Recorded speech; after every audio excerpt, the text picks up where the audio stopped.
Olá, bem-vindo ao programa Saber Direito. Meu nome é Barney Bichara, sou professor de Direito Administrativo do curso Pretório e procurador do Estado de Minas Gerais. O tema do nosso curso é a teoria dos atos administrativos. E nós vamos para a nossa quinta e última aula. A diferença entre anulação, revogação e convalidação dos atos administrativos. Qualquer dúvida, vocês podem mandar um e-mail para saberdireito@stf.jus.br. E, continuando o nosso curso, finalizando o nosso curso, vamos falar sobre a distinção entre anulação e revogação. Na última aula, nós vimos as várias formas de extinção. Dentre as várias formas de extinção, eu tenho uma, a retirada. Quando a retirada se funda em ilegalidade, eu chamo a retirada de anulação ou invalidação. Quando a retirada se funda em inoportunidade e inconveniência, a retirada se chama revogação.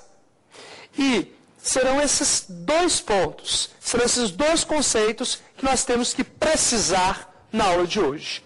Qual a diferença entre anulação e revogação do ato administrativo? Insisto, tanto a anulação quanto a revogação são formas de retirada e, portanto, formas de extinção do ato administrativo. Mas nós temos que diferenciar com muita clareza os dois institutos. Primeiro, antes de falarmos propriamente da anulação e da revogação, eu tenho que falar de um outro conceito que facilita muito a compreensão. Eu tenho que falar para vocês de mérito. Eu tenho que falar para vocês sobre o mérito do ato administrativo. Falar em mérito do ato administrativo significa dizer, mais uma vez, na clássica e importante distinção entre atos vinculados e atos discricionários. Em aulas anteriores, nós falamos que o critério para distinguir, o critério para separar o ato vinculado do ato discricionário é a liberdade que a lei confere à administração. Se a lei confere à administração pública liberdade no momento da prática do ato administrativo, eu tenho o ato discricionário. Se ao contrário, a lei não dá liberdade para a administração, se ao contrário, a lei não deixa para a administração pública liberdade para apreciar o que é melhor para o interesse público, eu tenho o ato vinculado. Então, a primeira coisa importante é ato discricionário e ato vinculado. Ato discricionário é o que a lei reconhece à administração, liberdade para apreciar oportunidade e conveniência. E ato vinculado é aquele que a lei não admite, a lei não deixa liberdade para a administração verificar se é oportuno ou não. A administração se limita a apreciar a situação concreta e a verificar se estão presentes os requisitos legais. Presentes, a administração é obrigada a praticar o ato administrativo. Mas, professor, por que você está repetindo novamente essa distinção? Porque no ato discricionário, e somente no ato discricionário, eu tenho mérito. E aí você pode memorizar. O mérito só existe nos atos administrativos discricionários. O mérito só existe naqueles atos administrativos que a lei confere à administração a liberdade para apreciar oportunidade e conveniência. Ou seja, só há mérito quando há discricionariedade. E aí você vai me perguntar, quando que existe discricionariedade? Quando que existe discricionariedade para a administração agir, para a administração atuar? Gente, a discricionariedade, ou seja, a liberdade de agir dentro dos limites legais, a liberdade para agir dentro de parâmetros definidos pela lei, normalmente é encontrada em 3 situações. Então, eu vou dizer agora para vocês quando nós reconhecemos discricionariedade à administração. Quando que nós reconhecemos a liberdade de agir. Lembrando, quem reconhece é a lei. E a lei reconhece, normalmente, em 3 situações. Primeiro, quando a lei expressamente diz que a administração tem liberdade para agir. Se a lei expressamente diz que a administração é livre para escolher o que é mais oportuno, se a lei expressamente diz que a administração é livre para apreciar o que é mais conveniente para o interesse público, nós temos discricionariedade administrativa. Exemplo: cargos de provimento em comissão. O que é cargo de provimento em comissão?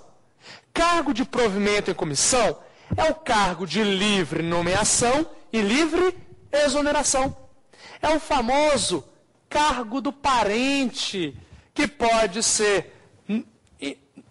existir uma nomeação a qualquer momento e uma exoneração a qualquer momento. Era o cargo do parente, que agora não mais pode ser ocupado pelo parente em virtude da súmula de efeitos vinculantes número 13 do Supremo Tribunal Federal. Mas o que importa não é isso. O que importa é o cargo de provimento em comissão é aquele cargo de livre nomeação e livre exoneração. Eu, autoridade competente, nomeio quem eu quiser e exonero na hora que eu quiser. Se a lei diz que eu, autoridade competente, sou livre para nomear e livre para exonerar, a lei está dizendo que essa conduta é discricionária.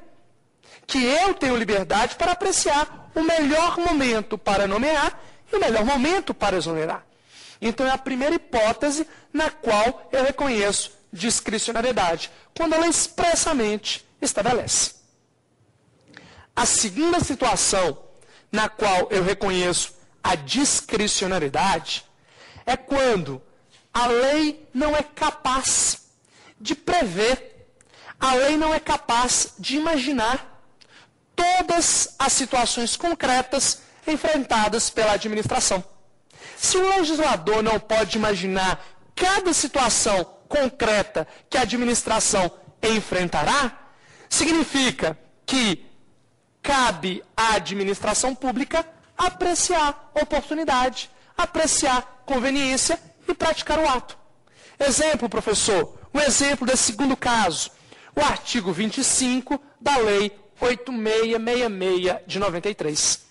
O artigo 25 da 8666 de 93, importantíssimo para quem estuda aí para provas em geral, o artigo 25 da 8666 traz os casos de inexigibilidade de licitação. E a lei vai dizer, é inexigível a licitação sempre que for inviável a competição. Sempre que for inviável licitar, sempre que for inviável competir, a administração não licita, porque é inexigível. E a Lei 8666 traz 3 exemplos. A Lei 8666 traz 3 casos em que a licitação não será realizada porque é inexigível. Mas por que a Lei 8666 traz 3 exemplos? Porque o legislador não ia conseguir esgotar os casos em que a licitação é inviável. O legislador não conseguiria imaginar, prescrever na lei todas as situações caracterizadas pela inviabilidade da licitação. Se o legislador não consegue imaginar todos os casos, fica reconhecida liberdade para a administração. Liberdade para a administração apreciar se nesse caso é ou não é viável a licitação.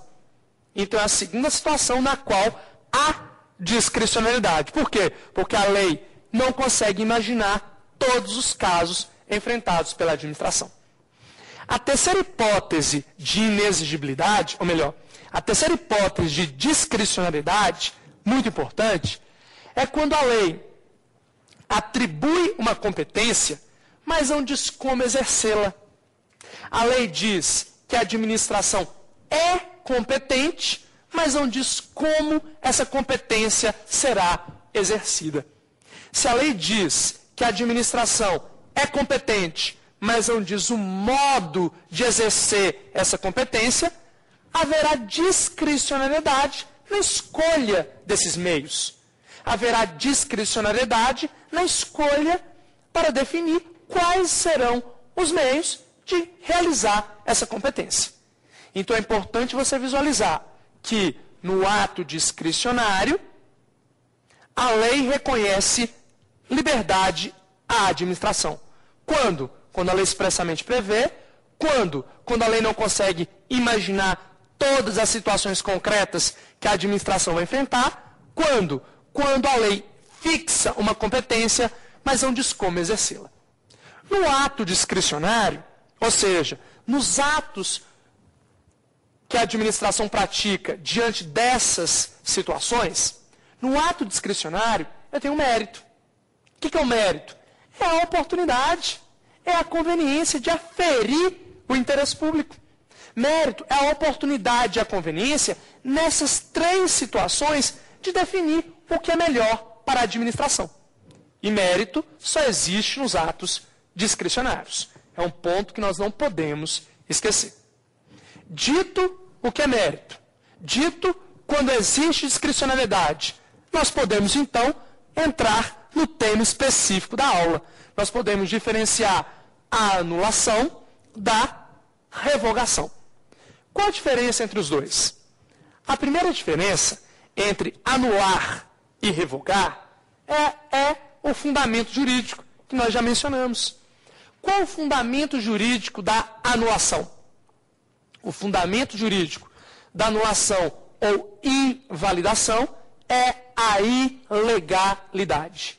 Eu só anulo ato ilegal. Ponto final. O fundamento da revogação é outro. O fundamento da revogação é oportunidade, ou melhor, é inoportunidade. O fundamento da revogação é inconveniência. Portanto, ato administrativo objeto de revogação é ato administrativo que legal, é ato administrativo válido. Eu só revogo ato válido, porém inconveniente, porém inoportuno, porque se ele não for válido, aí eu não revogo, eu invalido, eu anulo. Então essa é a primeira diferença, o fundamento.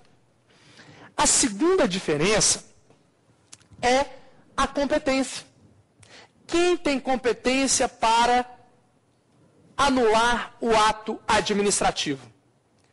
Tem competência para anular o ato administrativo? Primeiro, a própria administração pública, com base no seu poder de autotutela. Não podemos esquecer desse princípio, o princípio da autotutela, há muito tempo reconhecido pelo Supremo Tribunal Federal. Nós temos duas súmulas muito famosas sobre o assunto. A súmula 346, que vai dizer: a administração pode anular seus próprios atos. E a súmula 473, ambas do Supremo Tribunal Federal. A súmula 473 vai dizer: a administração pública pode anular seus próprios atos quando aivados de vícios, pois deles não se originam direitos. Diz a súmula. As duas súmulas, professor, mas a 473 só diz isso que você falou? Não, ela é maior um pouquinho, mas por enquanto vou ficar aqui. Tanto a súmula 346 quanto a súmula 473 consagram o princípio da autotutela, segundo o qual a administração pode rever seus próprios atos. Pode rever seus próprios atos de ofício. Ela olhou o ato e decidiu anular, porque ela própria reconheceu uma ilegalidade. Ou ela pode rever para anular a requerimento. Você, cidadão, mostrou à administração a existência de um vício. E a administração disse, é verdade, anulo o ato.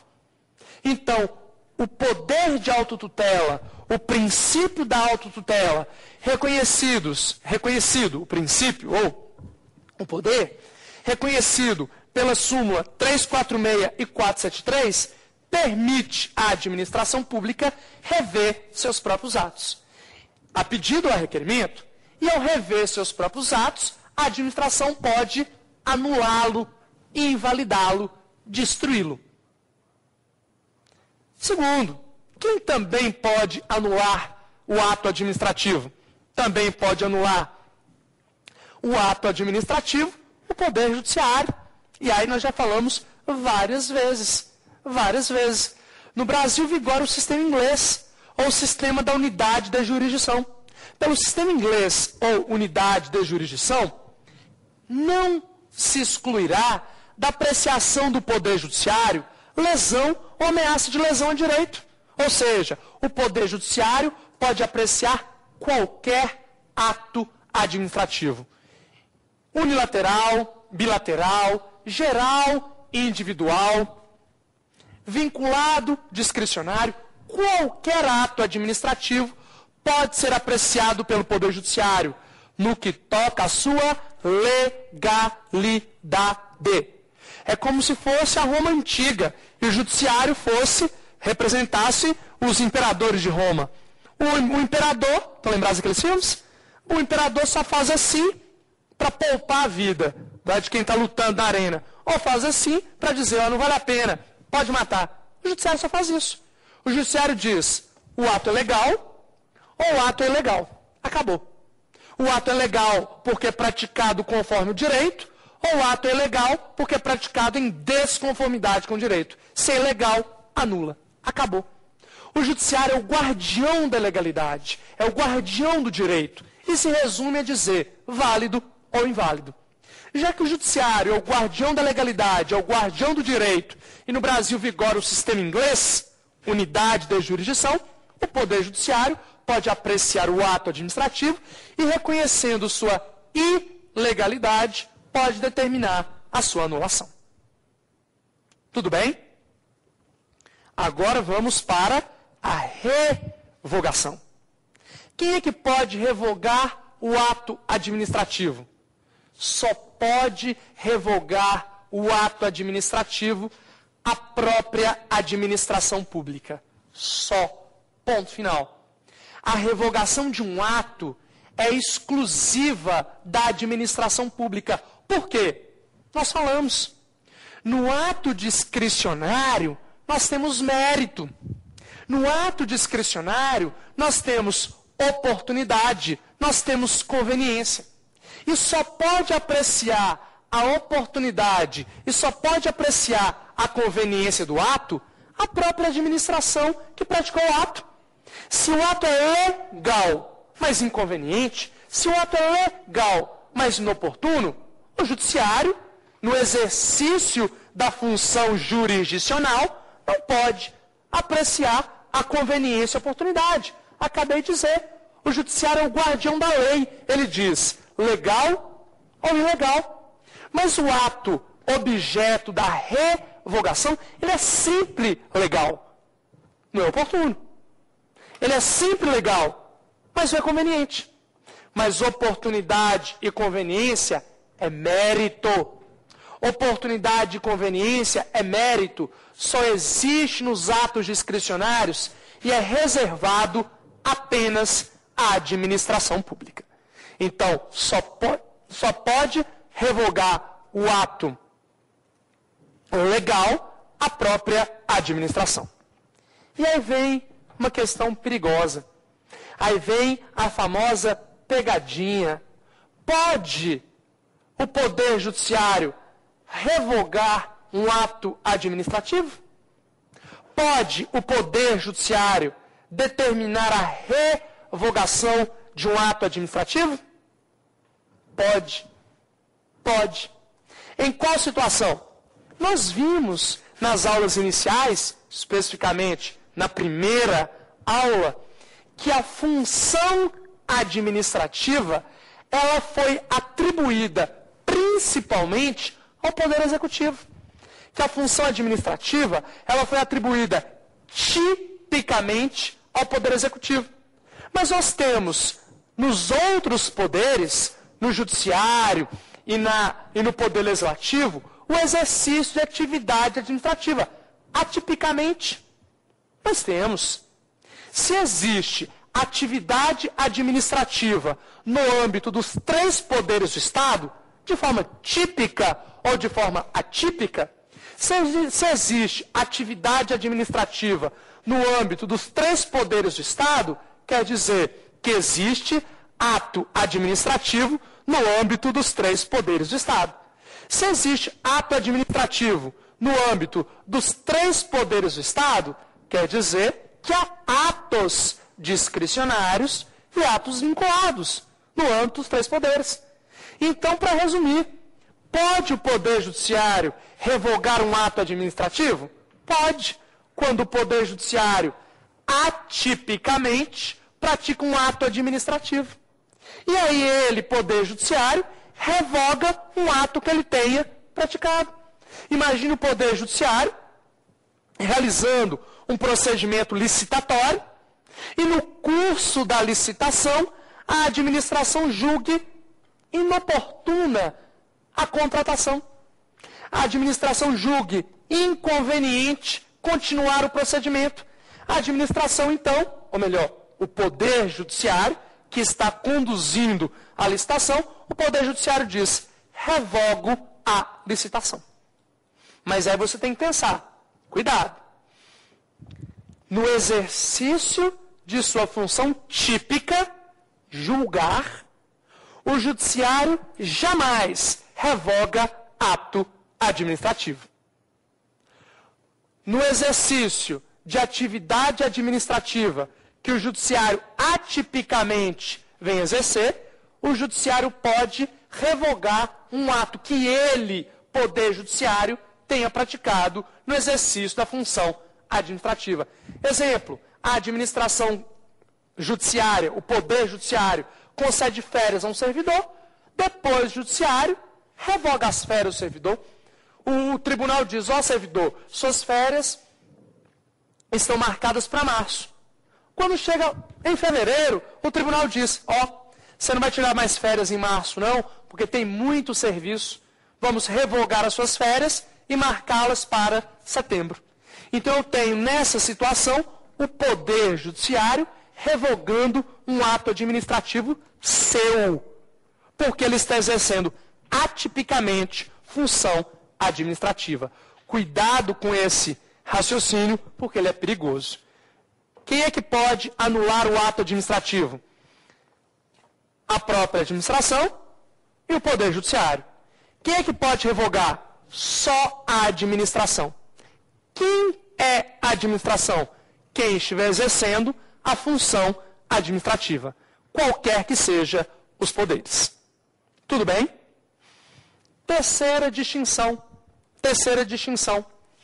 Efeitos. Quais os efeitos da anulação? Quais os efeitos da revogação? Então, terceira diferença. Efeitos. A anulação, ela produz efeitos, em regra, na verdade, gente, preciso dizer isso. O que acontece? Quando nós estudamos esse ponto, diferença entre anulação e revogação, especificamente efeitos, a doutrina tradicional, a doutrina clássica, vai dizer o seguinte, o efeito da anulação sempre é ex tunc, isto é, retroativos. Sempre que a administração anula um ato administrativo, os efeitos da anulação são efeitos ex tunc, retroativos. São efeitos que têm o poder de apagar todas as consequências jurídicas produzidas pelo ato. Qual que é a lógica? A lógica é, o ato administrativo viciado, o ato administrativo ilegal, ele é estéril. O ato administrativo viciado, o ato administrativo ilegal, por ser estéril, não é capaz de gerar direitos.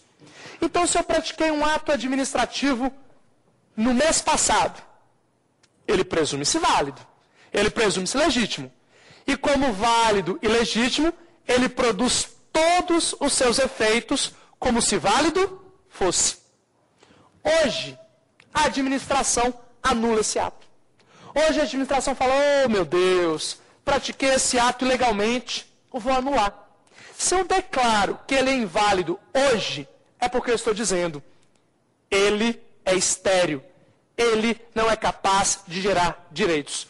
Portanto, quando eu anulo hoje, os efeitos da anulação consistem em apagar todos os efeitos que o ato produziu desde a sua origem. Eu vou apagando, eu vou desmanchando, eu vou destruindo qualquer consequência jurídica que o ato produziu desde a sua origem.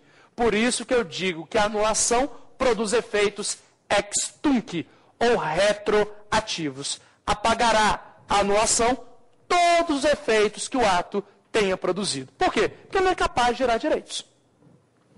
É o que diz a doutrina tradicional. Simplesmente vai dizer, efeito da anulação ex tunc, efeito da anulação retroativo. Tudo bem? O Celso Antônio Bandeira de Mello, ele vai dizer o seguinte, depende, não é sempre assim. Não é sempre assim. Existem atos e atos. E o efeito da anulação dependerá do tipo de ato que eu estou anulando. Ele vai dizer, o efeito da anulação depende da natureza do ato anulado. Ele coloca o seguinte, se o ato administrativo é um ato ampliativo de direito, se eu for anular esse ato, o efeito da anulação é ex nunc, isto é proativo, vale de hoje para frente. Peraí. Como assim? O que é ato ampliativo, professor? O que é ato ampliativo? Ato ampliativo é aquele ato que cria direitos para o cidadão. É aquele ato que amplia a esfera jurídica do cidadão. Exemplo, eu peço uma licença para construir e a administração pratica a licença. A licença ampliou minha esfera jurídica. Agora eu tenho um direito que eu não possuía, o direito de construir, o direito de reformar. O Celso Antônio Bandeira de Mello vai dizer, se o ato que a administração praticou é um ato ampliativo de direito, ampliou o direito de alguém, e depois a administração pública decide anular esse ato, a anulação vai produzir efeitos de hoje para frente. Por quê? Diz o Celso Antônio, porque o ato é ampliativo. O cidadão é de boa fé. O cidadão, ele não tem noção do que acontece no âmbito da administração. Ele é de boa fé, ele chega na repartição, pega a fila, pega a senha, entra na fila, é atendido, requer a prática de um ato e o ato é praticado. Se ele foi praticado com vício ou não, eu, cidadão de boa fé, eu não sei. E eu, cidadão de boa fé, que adquiri um direito por ato da administração, não posso ser prejudicado, porque a administração, de repente, diz que esse ato é ilegal. Esse ato deve desaparecer? Deve, porque ele é ilegal. Esse ato deve ser destruído? Deve, porque ele é ilegal e não pode sobreviver. Mas eu não tenho nada a ver com isso. Então, quando você, administração, anular o ato, esse ato vai parar de produzir efeitos de hoje para frente. Porque os efeitos que esse ato já produziu em relação a mim devem permanecer como estão. Portanto, os efeitos da anulação do ato ampliativo os efeitos serão ex nunc, daqui para frente. E nesse sentido, o professor cita vários julgados do STF nesse sentido. Exemplo, professor, um outro exemplo, que é o exemplo do Celso Antônio, que é o exemplo do STF. Eu sou um servidor e começo a receber uma gratificação por função de direção, chefia e assessoramento. Só que eu não poderia, por um motivo legal, exercer essa função. Eu sou nomeado para essa função, não poderia, porque a lei me impede. Mas eu sou nomeado para essa função, entro em exercício nessa função, desempenho essa função e começo a receber. E estou trabalhando e recebendo, daqui 3 meses, a administração fala, opa, não podia ter dado a gratificação para esse servidor, anula essa gratificação porque é ilegal. Ele vai dizer, o servidor de boa-fé não tem que devolver o que recebeu. O servidor de boa-fé não tem que repor aos cofres públicos o que recebeu por uma razão simples.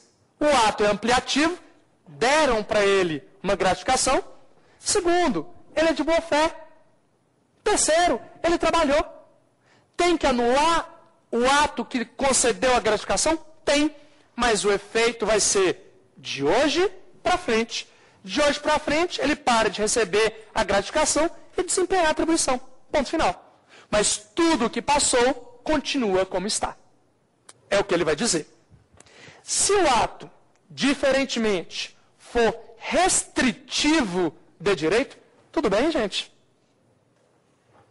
Se o ato for restritivo de direito, significa que o ato administrativo diminuiu a esfera jurídica do cidadão.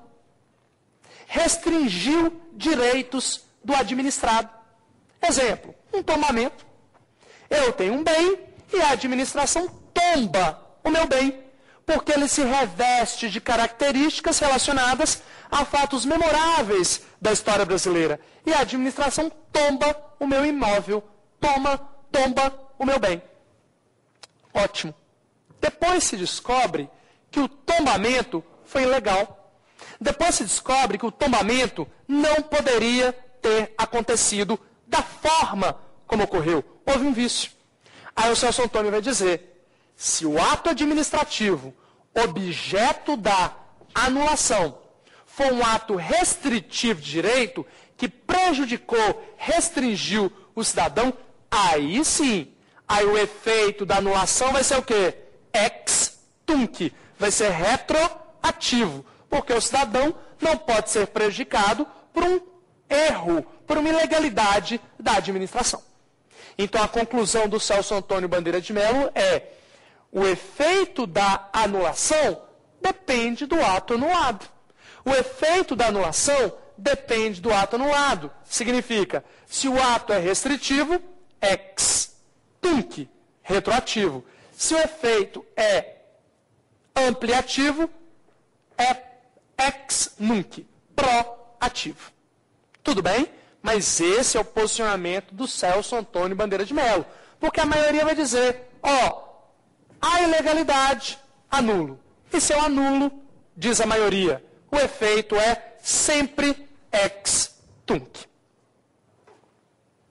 Agora, dito o efeito da anulação, nós vamos falar sobre o efeito de quê? Sobre o efeito da revogação.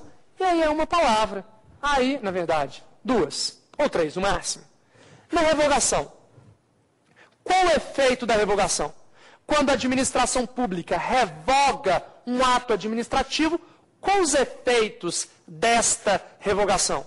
Efeitos ex nunc, ou seja, efeitos proativos.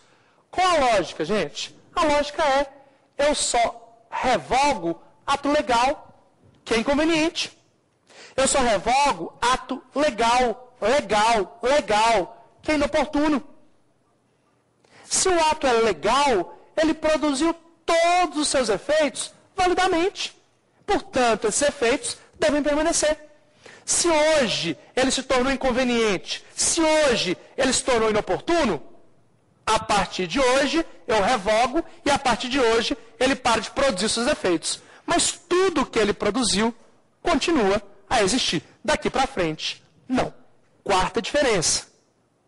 Professor, só me situa aí, que é muita explicação e eu me perdi. Estamos falando sobre diferença entre a anulação do ato administrativo e a revogação do ato administrativo. A anulação.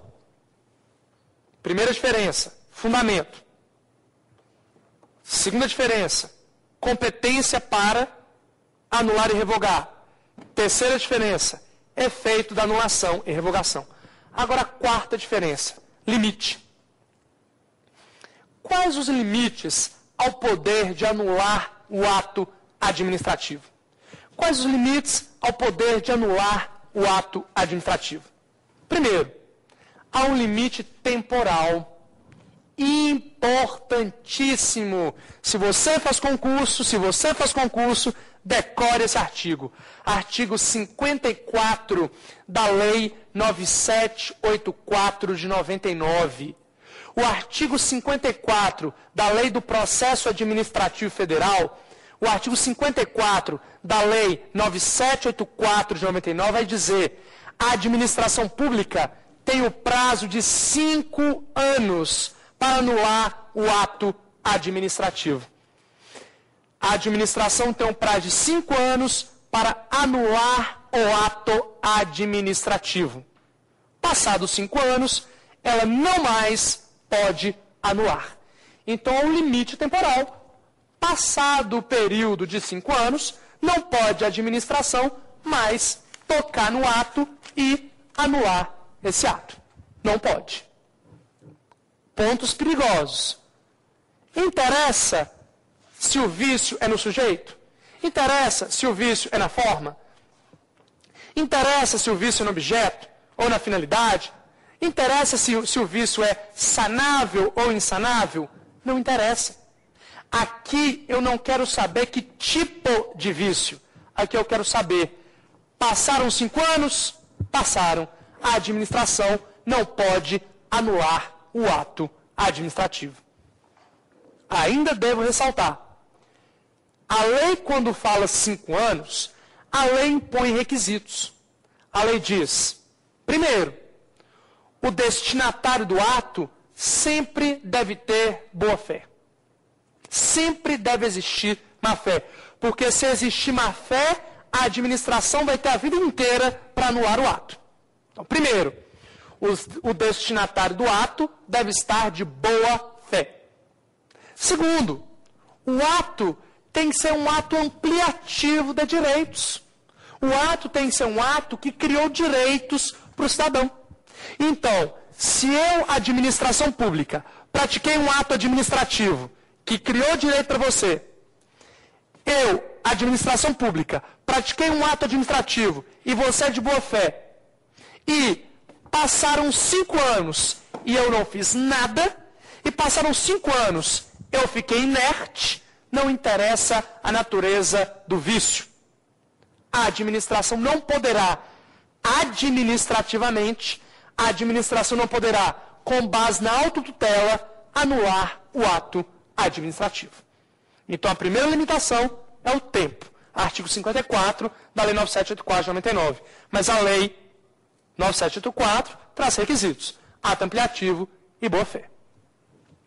O segundo limite ao poder de anular é a famosa, importante teoria do fato consumado. O que significa falar na teoria do fato consumado? Acolhida pelos tribunais, reconhecida pela jurisprudência. O que é a teoria do fato consumado? Gente, nós podemos traduzir a teoria do fato consumado naquele ditado, que na verdade não é um ditado, né? É uma passagem do livro do Camões, que diz: agora Inês é morta. Não há o que fazer. Não há o que fazer. Os efeitos jurídicos do ato se consumaram. Os efeitos jurídicos do ato se consolidaram. Não há o que fazer. Embora haja uma ilegalidade, embora haja um vício, os efeitos se consolidaram. E em nome da segurança jurídica, em nome da boa-fé, a administração deixa como está. Percebam, gente, isso é exceção. Isso é uma exceção, porque a regra é o dever de quê? A regra é o dever de anular. A regra é o dever de destruir.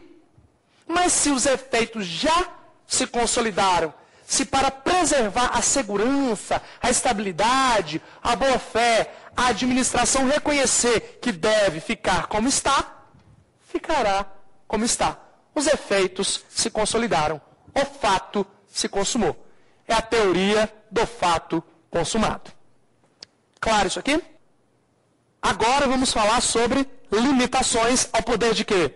Ao poder de revogar. Falamos que existe um limite temporal e um limite material ao poder de anular. Agora nós vamos falar sobre as limitações ao poder de revogar. Primeiro, a limitação temporal ao poder de revogar? Não há. Não há. Significa que a qualquer tempo a administração pode revogar um ato administrativo. A qualquer tempo a administração pode revogar um ato administrativo porque o ato é legal. O ato é legal e se ele é legal ele continua a existir. Mas a qualquer momento ele se torna inconveniente. A qualquer momento ele pode se tornar inoportuno. E aí, quando esse momento chegar, a administração pode o quê? Pode decidir pela sua revogação. Então, a qualquer tempo isso pode acontecer. Agora, e o que é mais importante, há limites materiais ao poder de revogar? Há situações em que a administração não revoga por uma simples razão. Não é possível revogar. A administração não revoga por um simples motivo. Não dá para revogar. Mas o limite aí não é temporal. O limite aí é material. Não é o tempo que impede a revogação. São as circunstâncias materiais. E aí nós temos que dizer quais são esses limites materiais ao poder de revogar. Primeiro, atos exauridos, atos consumados. Eu não revogo atos consumados. Eu não revogo atos exauridos. Por uma simples razão. Eles já se consumaram. Eles já aconteceram. Não dá para revogar, porque já aconteceu. Exemplo, eu concedo férias a um servidor, o servidor entra de férias, goza suas férias e volta ao serviço. Tem como revogar as férias do servidor? Não tem. Ele já foi, já gozou as férias, está de volta. Não tem jeito. Se consumou, se exauriu.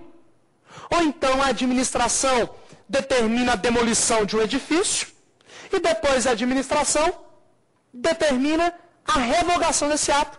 Mas o edifício já foi demolido. Determina uma demolição, o edifício é demolido. Depois a administração vai revogar. Impossível. Já foi demolido, ele já se consumou, ele já se exauriu. Então, a primeira hipótese em que a limitação ao poder de revogar são os atos consumados, são os atos exauridos. A segunda limitação é importantíssimo. Ato que gera direito adquirido. Não pode esquecer. Ato que gera direito adquirido, até assustei porque eu lembrei aqui de como isso é importante. Ato que gera direito adquirido não pode ser revogado. Não pode. Terceiro, não pode ser revogado ato complexo. O que é ato complexo? São várias as classificações do ato administrativo. Eu posso classificar o ato administrativo de diferentes formas.